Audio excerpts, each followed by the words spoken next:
Hello student, कैसे हैं आप सब। इसके पहले वाले लेक्चर में मैंने आप लोगों को मोलारिटी और मोलालिटी पर जो क्वेश्चन सॉल्व करने के लिए दिया था वो आप लोग बना चुके होंगे। आई थिंक अगर नहीं भी बना हो तो मैंने उसका सॉल्यूशन भी दे दिया, आप लोग देख लीजिएगा। अगर नहीं भी देखे होंगे तो इस वीडियो के डिस्क्रिप्शन में मैं उसका लिंक दे दूँगा और आप लोग उसको देख लीजिएगा। और मैंने आप लोगों से बोला था कि जितने स्टूडेंट्स का जितना भी क्वेश्चन सही हो वो कमेंट्स करके बताएं। कुछ बच्चों ने बताया और कुछ बच्चों ने नहीं बताया, जो कि बिल्कुल गलत बात है। आप लोगों को ये सब वीडियो अगर पसंद आ रही है तो आप प्लीज़ इस वीडियो को लाइक और शेयर ज़रूर करें, कमेंट करें और ज़्यादा से ज़्यादा इसको लाइक और शेयर करें। चाहे कहीं के भी स्टूडेंट हो वो पढ़ें और इस वीडियो के महत्व को समझें। ठीक है, तो हम लोग जो बच्चों पढ़ रहे थे ये लेक्चर, इसके पहले वाले लेक्चर में हम लोग पढ़ रहे थे सॉल्यूशन का कंसंट्रेशन यानी विलियन का सांद्रण। तो विलियन का सांद्रण आप लोगों को पता है, मैं एक बार फिर से बता दे रहा हूँ कि विलियन का सांद्रण क्या होता है। तो किसी भी विलियन में किसी विलय की उपस्थिति को ही विलियन का सांद्रण कहते हैं, कि उसमें कितना ग्राम विलय है, कितना प्रतिशत विलय है, कितने आयतन के अनुसार है, ये सब चीज़ मतलब किसी भी माध्यम से उसको मेजर किया जाए, किसी भी माध्यम से उसको मापा जाए। ठीक है, और उस मापने के टर्म्स को हम लोग पढ़ रहे थे एक एक करके, जिसमें हम लोगों ने पहले पढ़ लिया था द्रव्यमान प्रतिशत, आयतन प्रतिशत, मोल, मोलरता, मोलारी और उसके बाद मोलालिटी। इतना कुछ हम लोगों ने पढ़ लिया था। जो बच्चे नहीं पढ़े हैं तो प्लेलिस्ट का लिंक मैं इस वीडियो के लेक्चर में दे रहा हूँ, आप लोग प्लीज़ जाएं और उसे देखें ज़रूर, ताकि आपको चैप्टर समझ में आने लगे। आज जो हम लोग कॉन्सेंट्रेशन टर्म पढ़ने वाले हैं वो हम लोगों का है मोल अंश या मोल प्रभाज।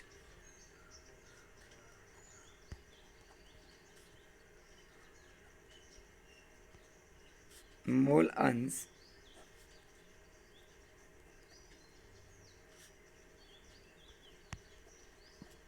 या मोल प्रभाज, मोल फ्रैक्शन, इसको एक्स से डिनोट किया जाता है। ठीक है, तो देखो बच्चों, आप लोग पहले से आप लोग को पता है कि मोल, व्हाट इज मोल। मोल का मतलब क्या होता है, तो मोल मतलब होता है गिवन मास अपन मोलर मास। पदार्थ का दिया गया द्रव्यमान, दिया गया द्रव्यमान अपन मोलर मास यानी मोलर द्रव्यमान यानी आणविक द्रव्यमान। ये बस वही है, मोलर कह दो या आणविक कह दो, आणविक द्रव्यमान।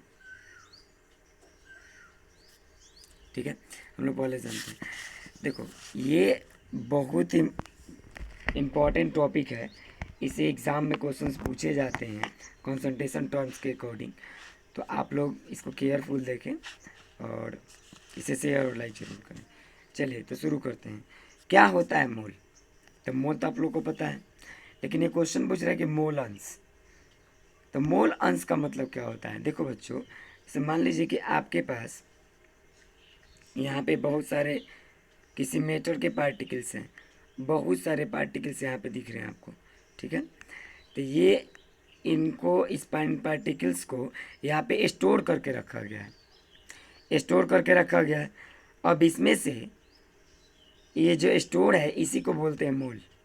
और इसमें से कुछ मात्रा को हम जब निकाल लें, जैसे मान लीजिए हम 2 पार्टिकल्स निकाल लिए, 4 पार्टिकल्स निकाल लिए, तो यही जो नंबर होगा, ये जो काउंट कीजिएगा, इसी को मोल फ्रैक्शन या मोल अंश कहा जाता है।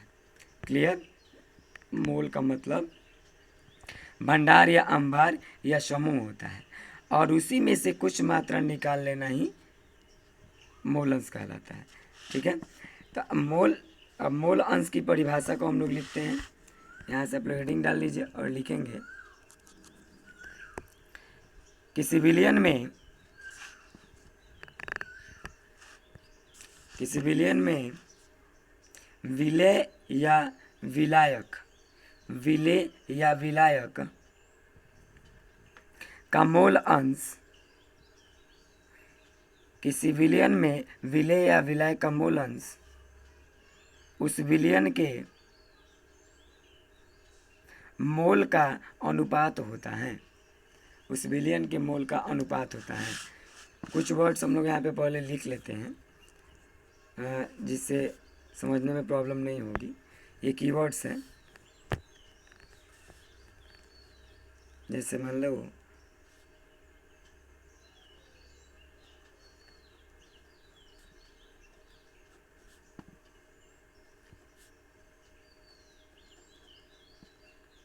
विलय का mole is equal to small N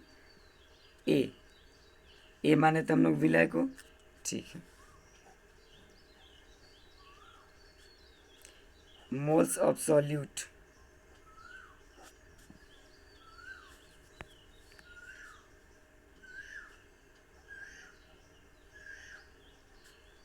moles of solvent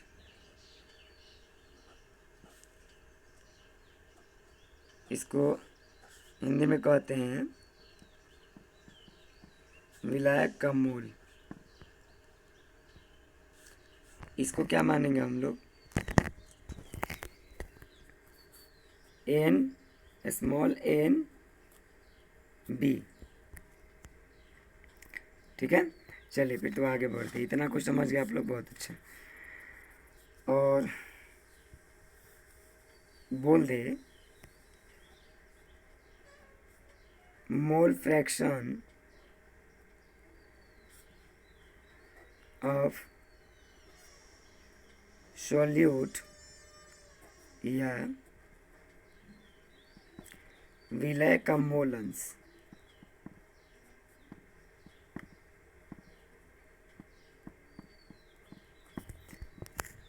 Hindi English दोनों को लिख दे रहे हैं आप लोगों के लिए। एक्स ए मोल अंश को एक से डिनोट करते हैं और मोल अंश किसका निकालना है, इसलिए हम यहाँ पे ए लगाए हुए हैं, ठीक है।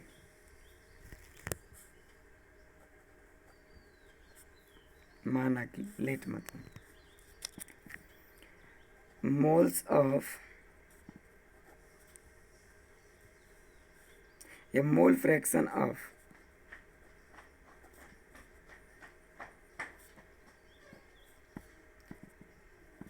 सॉल्वेंट मतलब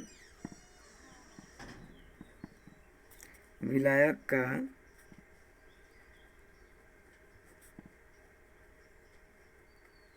मोल अंश, इसको डिनोट करेंगे हम लोग किस चीज़ से बच्चों, 20 एक्स 20 है, ओके। अच्छा, आप लोग को पता है ना पहले से एक बात,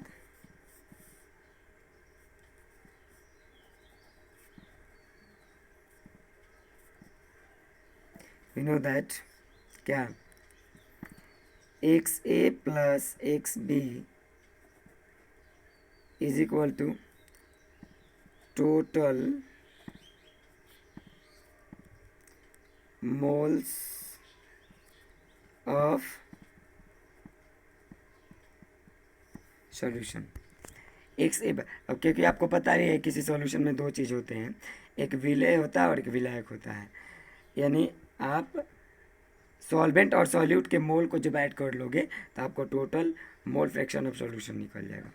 फिर आगे बढ़ते हम लोग बच्चों यहाँ पे, तो क्या होता है, अब हम लोग मोल अंश की परिभाषा तो लिख चुके हैं, इसको साइड में आप लोग लिख लीजिएगा, ये सभी चीज़ को स्क्रीनशॉट ले लीजिए। चलिए अब यहाँ पे हम लोग आगे बढ़ते हैं कि अब हमको निकालना क्या है बच्चों, किसका मोल निकालना है। किसी का भी मोल अंश निकालना हो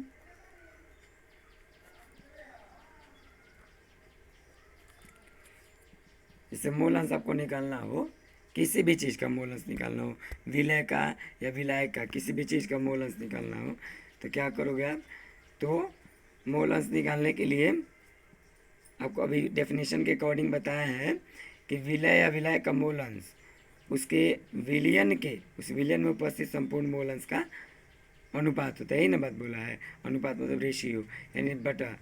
तो देखते हैं हम लोग, मान लीजिए किसी भी चीज़ का मोल अंश निकालना, तो मोल अंश का हो जाएगा फॉर्मूला आपके पास, अवयव का मोल, जिसका भी निकालना हो, एक्स ए निकालना हो, एक्स बी निकालना हो, किसी का भी निकालना हो, आप इसे लिखोगे बटा विलियन का मोल अंश। ठीक है, तो हम लोग अब इसको जब निकालेंगे बच्चों, किसी भी चीज़ के निकालेंगे, किसी का भी, तो ये चीज़ हम लोग ये फार्मूला को पुट करेंगे। विलय निकाले तो या विलायक निकाले तो हम लोग आगे बढ़ते हैं। अब आप इस जिसका भी निकालना हो उसका आप निकाल सकते हो। अगर विलय का निकालना हो तो विलय के मूल को यहाँ पे रख देंगे, x A plus X B को यहाँ पे रख देंगे। चलिए तो फिर आगे बढ़ते हैं। मान लीजिए कि हम लोग को निकालना है विलय, विलय का मोल अंश means mole fraction of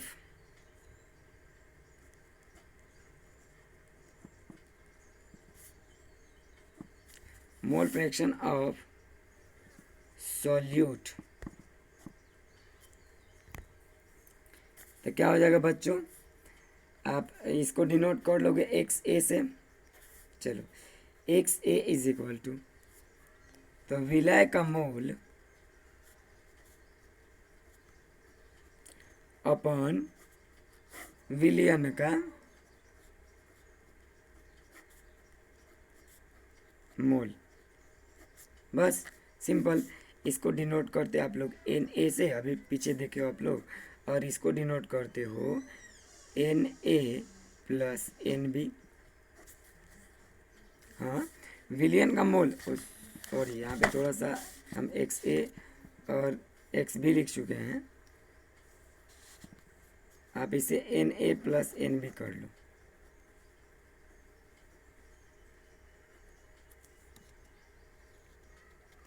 okay, फिर आगे बढ़ते हैं। तब चलिए अब इसको हम लोग सांकेतिक भाषा में लिखते हैं, मतलब सिंबॉलिक फॉर्म में।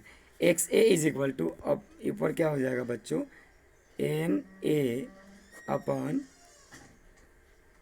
N a plus n b. Simple. यहाँ पे हम लोग अगर विलायक का निकालें तो विलायक के लिए क्या हो जाएगा,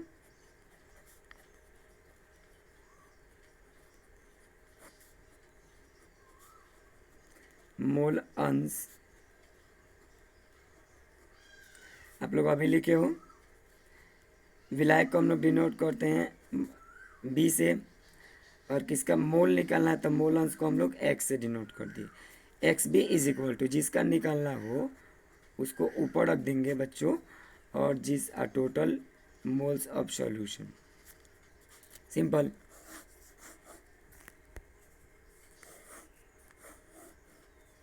ये आपका दो फॉर्मूला है।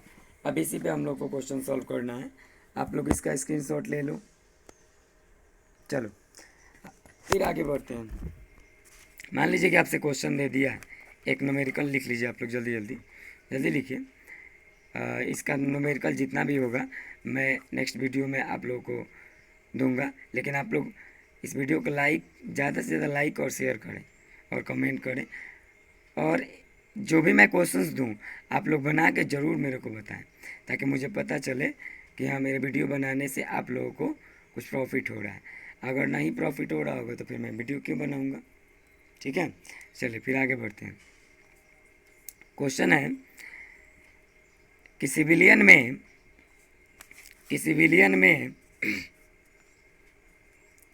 NaCl की 116 ग्राम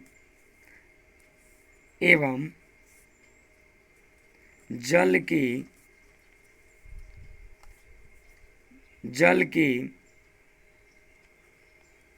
230 ग्राम मात्रा उपस्थित है। कि सिविलियन में NaCl की 116 ग्राम और जल की 230 ग्राम मात्रा उपस्थित है। इस सिविलियन में इस विलयन में विलय का मूल अंश क्या होगा? विलय का मूल अंश क्या होगा? देखो बच्चों, आप लोगों को ध्यान देने वाली बात है कि यहाँ पे केवल विलय बोला है। अगर विलायक बोलता है, विलय और विलायक दोनों, तो आपको दोनों का निकालना पड़ता है। ठीक है, चलो बच्चों, मतलब दोनों का निकालना पड़ता आपको, यानी सॉल्वेंट का भी निकालना पड़ता और सॉल्यूट का भी निकालना पड़ता आपको मोल फ्रैक्शन। लेकिन यहाँ पे क्वेश्चन में केवल बोल रहा है, यही ध्यान देने वाली बात है। क्वेश्चन में अगर मोल फ्रैक्शन ऑफ सॉल्यूट पूछे तो केवल मोल फ्रैक्शन ऑफ सॉल्यूट ही निकालेंगे।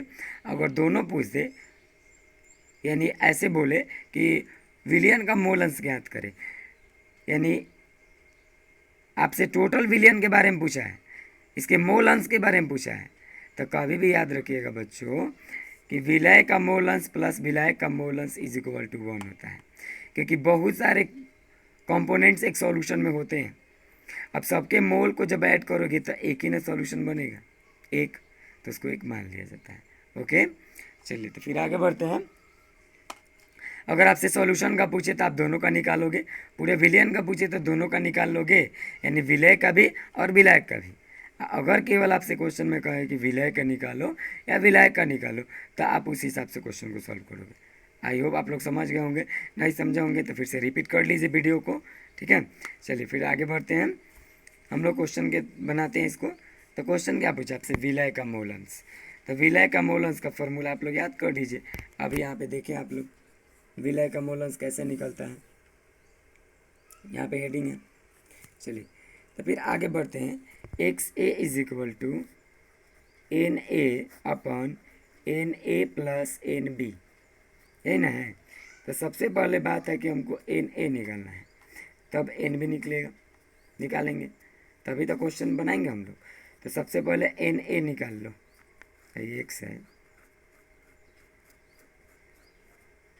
एक्स, एन ए का मतलब निकालो। क्या होता है, अभी मैंने बताया, वीडियो शुरू करने में ही बताया कि मोल इज इक्वल टू होता है गिवन मास अपन मोलर मास। तो एन, इसमें विलय कौन है? ये वाला है जो कम है। विलायक कौन है? ये वाला है जो अधिक है। तो पहले इसका मोल निकाल लो। तो मोल बराबर क्या होता है? गिवन मास अपन मोलर मास। तो गिवन मास कितना दे दिया बच्चों? 116 ग्राम। इसका आणविक द्रव्यमान निकालो, यानी मोलर मास NaCl का।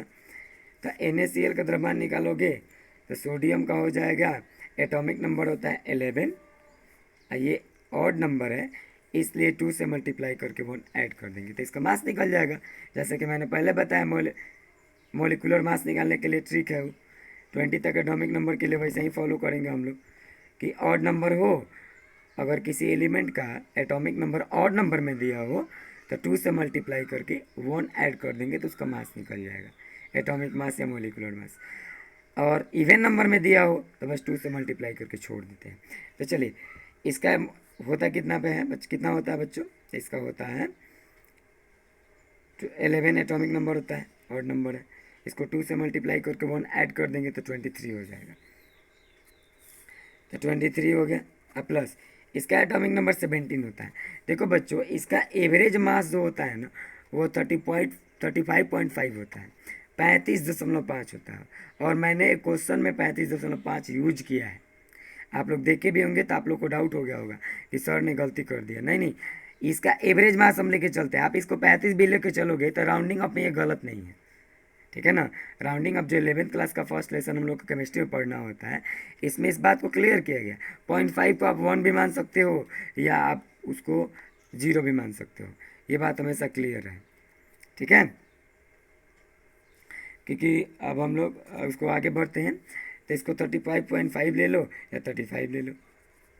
अगर आप 35.5 पे बनाओगे वो भी सही होगा और 35 पे बनाओगे भी सही, गलत नहीं होगा। दोनों का ऐड कर लो, यहाँ पे हो जाएगा 116/58। अब डिवाइड करेंगे तो आई थिंक 2 आएगा, 2 आना चाहिए, 2 आएगा। चलिए, ये अब यहाँ पे आपको निकल गया सॉल्यूट का मोल अंश। अब इसका भी निकालोगे तब ना आपके पास ये आएगा, तभी तो ये क्वेश्चन सॉल्व होगा। इसका भी निकाल लो। इसका गिवन मास कितना है? 233। इसका मोलर मास कितना होता है? तो हाइड्रोजन का बच्चों ये बताए थे कि एक्सेप्शन है, इसका मास 1 होता है और एटॉमिक नंबर भी 1 होता है। यहाँ पे 2 हाइड्रोजन है, सॉरी, हाँ, हाइड्रोजन 2 हैं, तो हाइड्रोजन का मास हो जाएगा 2 और ऑक्सीजन का हो जाएगा, एटॉमिक नंबर 8 होता है, तो 8 इवन नंबर है, तो 2 से मल्टीप्लाई कर दो, तो 8 2 जा 16, अब ऐड कर दो 233/18, अब डिवाइड करके आप निकाल लीजिए आंसर। यहाँ पे 9 हो जाएगा और यहाँ पे 1 और यहाँ पे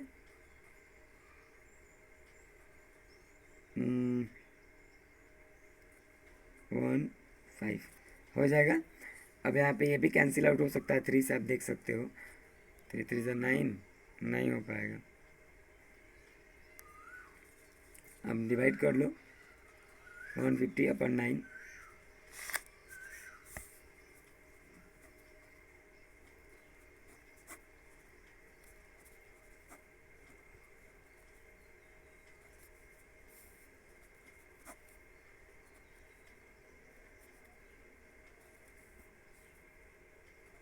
12.3, 1 डिजिट ही बढ़िएगा लो, आप 2 डिजिट भी बढ़ सकते हो, 12.3 आएगा। अब आपके पास क्वेश्चन में क्या मिल गया बच्चों, Na मिल गया 2 आया था, Nb मिल गया 12.3 आ गया था। अब बस सॉल्व कर लो, यहाँ पे पुट कर दो इस वैल्यू को। Na का वैल्यू कितना आया था बच्चों 2, Nb का वैल्यू कितना आ गया 12, तो यहाँ पे क्या हो जाएगा Na की जगह पर 2 + 12.5, 2/14.5, या डेसिमल हटाओ, 20/145, एकदम बेसिक बता रहे तोड़ तोड़ के। अब सॉल्व कर लो, यहाँ पे 5 से कैंसिल आउट हो जाएगा 4 और यहाँ पे हो जाएगा आपका 2 और 5, 4/25। अब सॉल्व कर लो,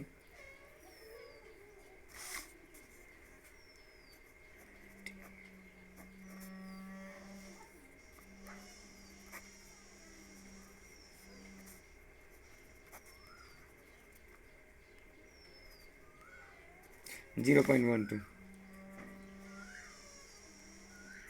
हो गया आपका, निकल गया क्वेश्चन, में ही पूछ रहा था। Thanks for watching this video, और लाइक और शेयर ज़रूर करें, और इस पे क्वेश्चन जो होगा नेक्स्ट वीडियो में दिया जाएगा। Take care, bye bye.